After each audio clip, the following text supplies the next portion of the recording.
Welcome back mga kaaldab. Ito na naman po ang inyong lingkod, si Mr. Destiny. At magbibigay po tayo ng pinakamainit na update po ngayon sa social media mga kaaldab. Nakakatuwa lang po itong mga nangyayari, mga kaganapan po sa Instagram, sa Twitter at sa Facebook. Alam nyo naman po, itong channel ni Mr. Destiny, kahit ano man po yung mapanood ninyo, mabalitaan po ninyo, relax lang, di po ba? Sabi ko nga dito sa channel ni Mr. Destiny, kung ano lang po yung latest, kung ano lang po yung trending, dun lang po tayo. Huwag po kayong basta-basta maniniwala sa mga sinasabi at pahayag nga po ng mga ilang netizen. Sabi ko nga po sa inyo, dito lang po sa channel ni Mr. Destiny, kung ano lang po yung latest, kung ano lang po yung update, dun lang po tayo. Di po ba? Huwag po kayong maniniwala basta-basta sa mga sinasabi at pahayag po ng mga naninira po sa Aldab, di po ba? Na ngayon po mga ka-Aldab, mansari o wedding mansari nga po ng Aldab. Nakakatuwa po dahil kahit mga throwback video lang po yung pinapakita ngayon sa Instagram, sa Twitter, sa Facebook, marami pa rin po masaya. Marami pa rin po ang natutuwa, di po ba? Sabi ko nga dito lang sa channel ni Mr. Destiny, kampante lang po kayo, maging matatag lang po kayo. Napakarami kasi mga komento, napakarami mga sinasabi, ganito ganyan, etc. etc. Di po ba? Relax lang.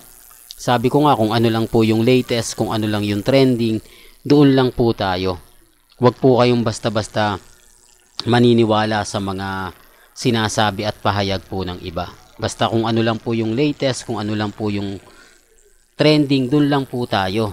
Di po ba? Kaya nga po yung iba nagre-react, nako ganito ganyan Mr. Destiny, okay lang po yun. Di po ba? Kahit anong sabihin po nila, kahit anong pahayag po nila, kampante lang po tayo. Ang importante lang naman po, kung ano yung latest, kung ano yung trending, di po ba? Doon lang po tayo. Kasi kahit naman po anong sabihin natin, anong gawin natin, pagdating po sa kanila, bitter tayo. Pagdating po sa mga kaganapan, di po ba affected po sila.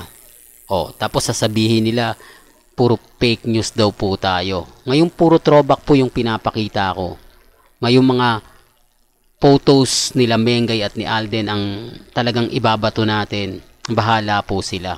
Di po ba? Si Mengay naman po nagsimula Si Mengay naman po ang masasabi natin na talagang nagpapainit ngayon sa Instagram, sa Twitter, sa Facebook.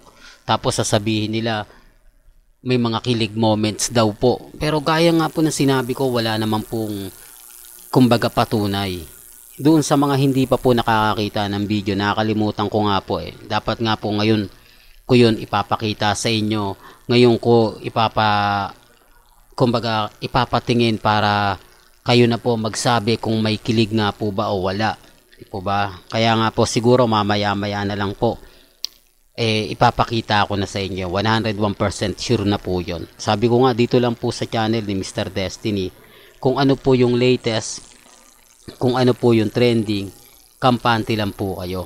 Di po ba? Marami kasi mga nagko-komento ngayon sa Instagram, sa Twitter, sa Facebook na kumbaga meron nga pong sitcom na mangyayari. Yan po yung isa sa sinasabi ko. Yung promotion nga po, hindi pa siya kumbaga nagsisimula, marami ng mga ganap, marami ng mga update, marami ng mga komento.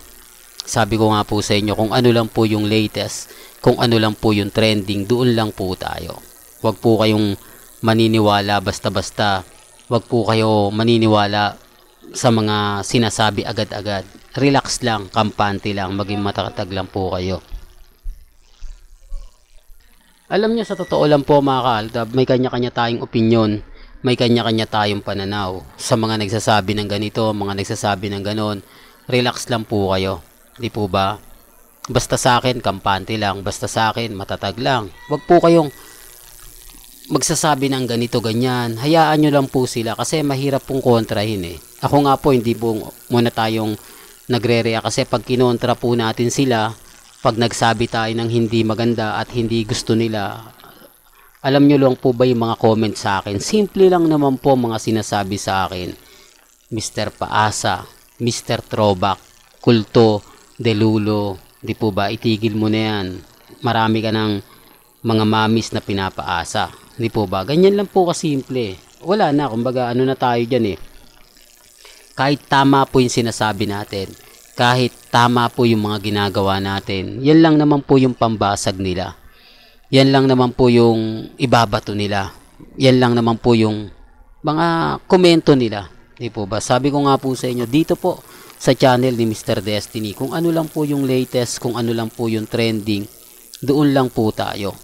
Wag po kayong basta-basta maniniwala sa mga pahayag at mga sinasabi nila. Alam nyo naman po sa channel ni Mr. Destiny, kapag pumunta po kayo dito, kita nyo naman po yung mga ganap, kita nyo naman po yung mga update. Depende na lang yan sa sinasabi ng iba, sinasabi ng mga komento, yung mga pahayag. Sabi ko nga, kampante lang tayo, di po ba? Kung ako nga po, binabanatan Kung ako nga po, pinapatigil nila di lalo pa po yung mga mamis, mga titas, mga senyor na hindi sa kanila makaporma, hindi sa kanila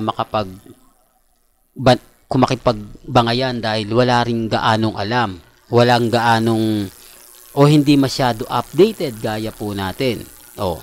Sabi ko nga po sa inyo dun sa kwintas, basag sila sa akin Di po ba hindi sila makapag-react na sinungaling ka Mr. Destiny, kasi yung isa nagsinasabing wala daw kwintas talaga si Alden, na malikmata lang daw po ako. Di po ba kinontra ng kapwa nila? Hindi, may kwintas na pinakita si Mr. Destiny.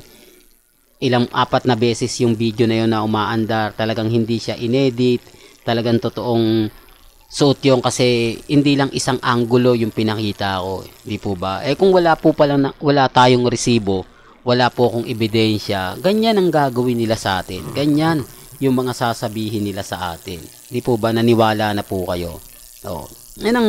Kaya nga po minsan ako, hindi ako agad-agad nagre-react hanggat hindi ko po nakikita yung buo.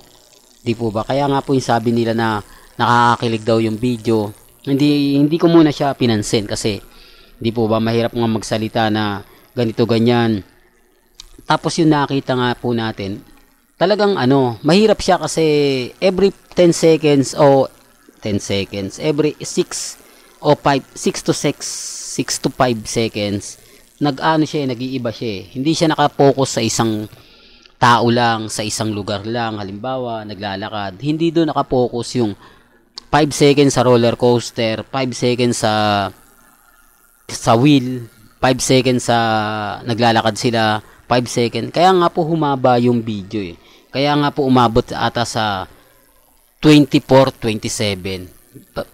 Papakita ko yan mga kalda. Papakita ko po yan sa inyo para kumbaga sabihin kung kayo na po bahala mag-react doon, kung sa tingin nyo po ba na totoo siya o mayroon nga pong nakakakilig doon. Di po ba? Sabi ko nga po sa inyo, updated na updated tayo. At kay Atasha Mulak, kay Mengay, kay Bossing, kay Miles, hindi pa po yung kumpirmado, pero maingay po talaga.